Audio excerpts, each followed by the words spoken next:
Hi, everybody. Welcome to this video about the North Node in Cancer and the South Node in Capricorn. This video is a part of a series that we're doing about the North Node in the signs. We are the astrologers of Pandora Astrology. I'm Jamie Kale Miller. I'm in Berkeley, California.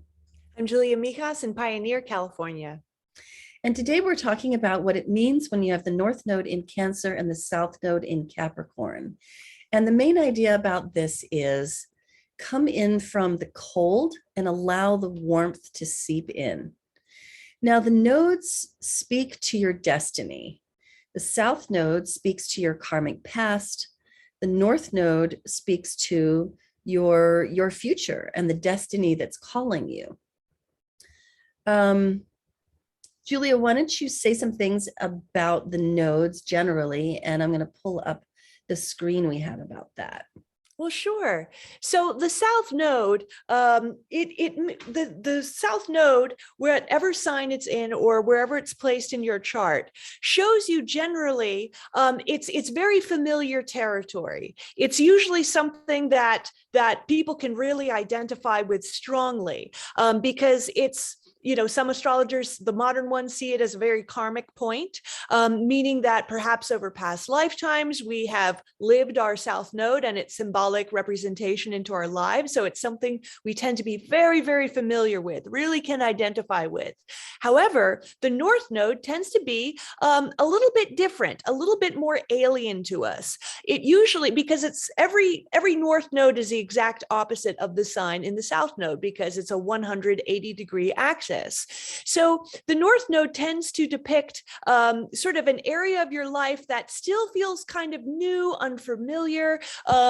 It might not be something that you would immediately gravitate towards. However, throughout life, if we actually start to begin to develop this, whatever the symbolism of our North Node represents in our life, it actually tends to be a huge and integral part of our evolutionary growth throughout this lifetime.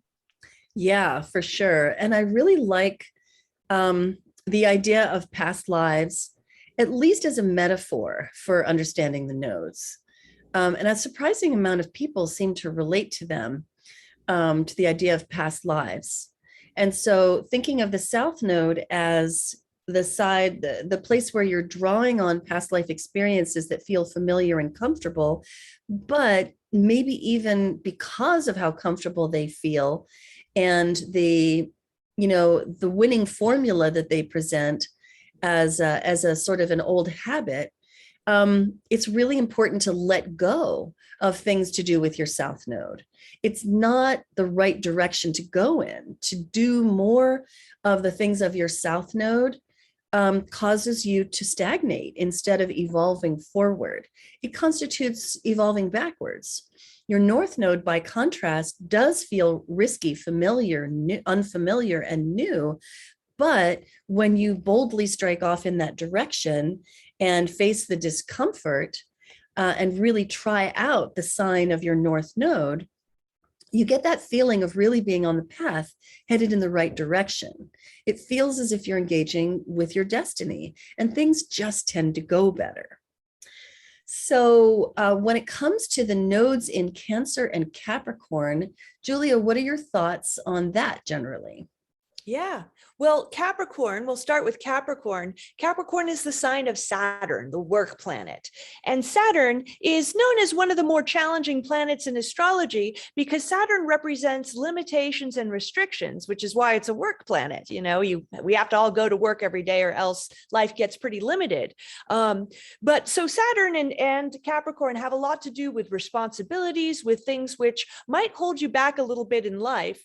But it's also a very social sign, kind of representing greater society at large. It's not one of the personal signs like Cancer, which we'll get to in a minute. It's sort of more concerned with the outside world, the public reputation, what society thinks, how to kind of move up the ladder. It's also quite ambitious as well.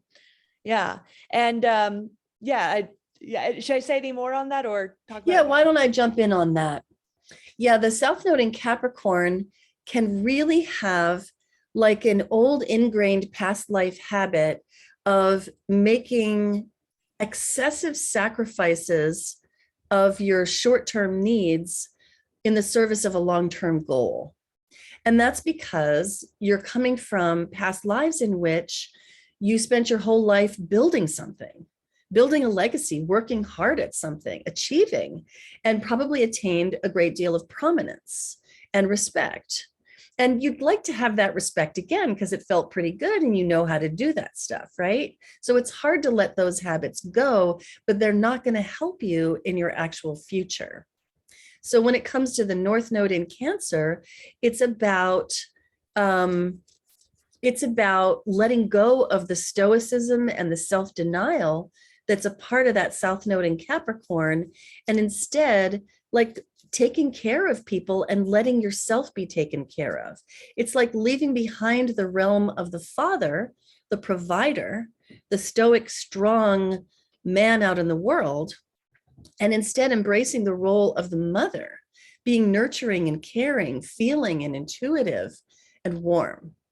What do you think, Julia? Yeah, absolutely. I mean, the North Node in Cancer is definitely calling those people with this configuration to soften up a lot, to not be, Capricorn is a very reserved sign. It just has to kind of battle through life because it's got its eyes on the ambition.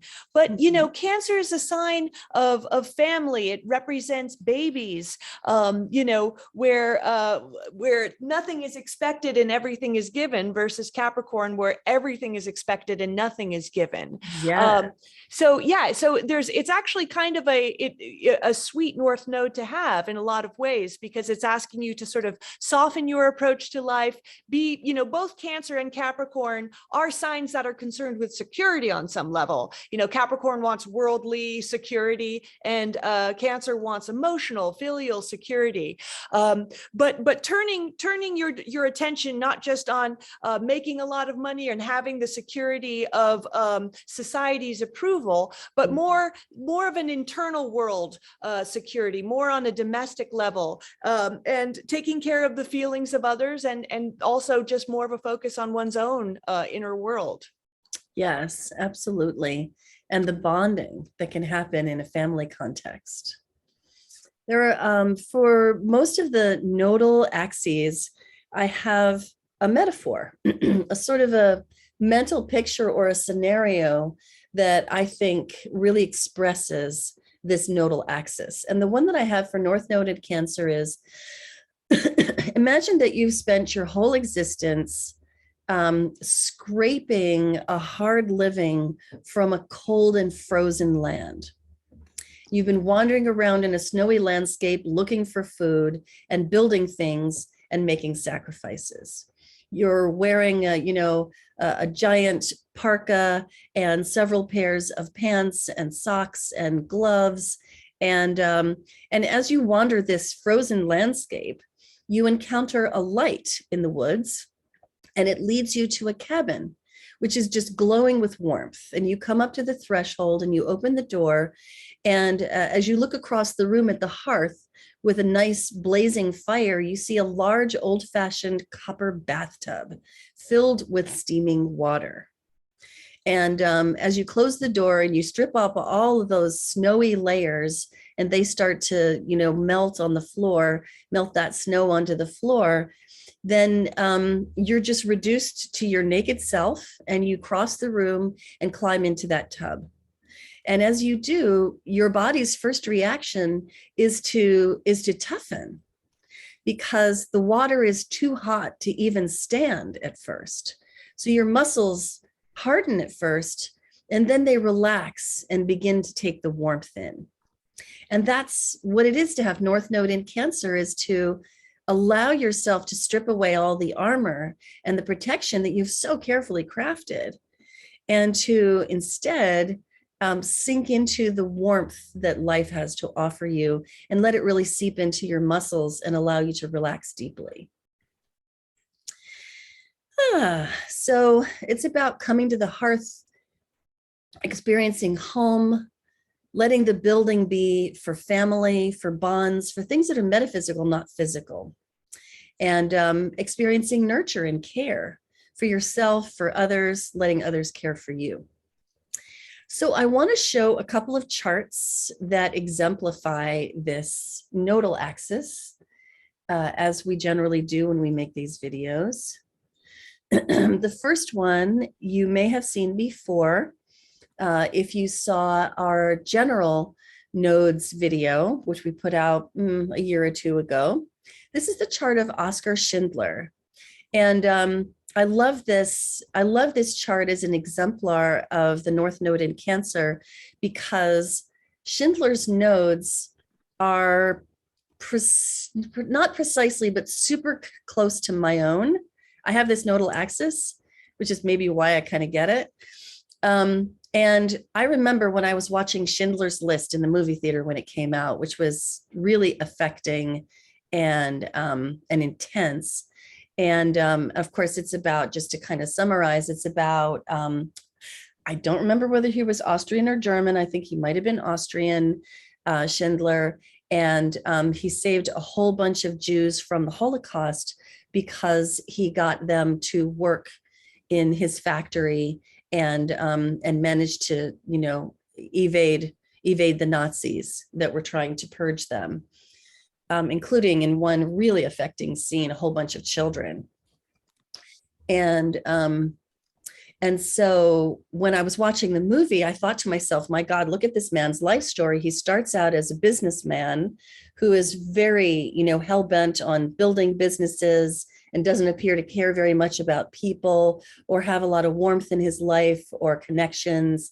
And then as the story comes to a close, one of the really intense scenes towards the end is where he's saying to his assistant, why couldn't I have saved more? And his assistant is saying, the list is life. You saved all these lives. It's really sweet. Yeah. So there's his, he evolved into his North Node in Cancer, and that was his destiny path, and he was on it. So the other example I want to show you is another person who really embraced her Cancerian destiny. And this is Mia Farrow, who, of course, was an actress during mostly, I would say her career began in the 70s. And so she was a professional, right? So she started out with that South Node in Capricorn. But it turned out that what she really wanted was to have a large family. And so she had several children with her first husband, who was, I believe, a director, before later on partnering with Woody Allen, had another child with him, and along the way adopted a whole passel of children and then defended them fiercely. And so it turned out that what really fed her on her destiny path was to surround herself with a large and loving family, and to protect and defend them as much as she could manage to do. Julia, do you have any thoughts about Mia Farrow's chart? I'm sorry, I didn't ask you about Schindler, did I? Oh, that's okay. You know way more about Schindler. No, I think that sums it up. I mean, Mia Farrow had a very long career in Hollywood. She was a workaholic. I mean, and she had a much longer career than a lot of other actresses her age. And Woody kept her working in many of his movies. So that definitely speaks to that South Node very, very strongly. And how she is still, Cancer, both Cancer and Capricorn can have a protective quality to them as well. I mean, sometimes opposite signs can have a lot of similarities, even though they express them in very polar ways. So I think that the protective quality of Cancer, which she has certainly grown into, is protective of the family, and she, and in a lot of ways, even recently, is still engaged in that battle. Yes, absolutely. All right, well, that's what we have for you today. Hope you enjoyed it. You'll find this video on our YouTube channel, Pandora Astrology, and also on our website, pandoraastrology.com. If you're curious about your own nodes, you can get a reading on our readings tab. And also we have classes on offer where you can learn more about the nodes and many other things in astrology. And until next time, we'll see you around the cosmos. Bye. Bye-bye.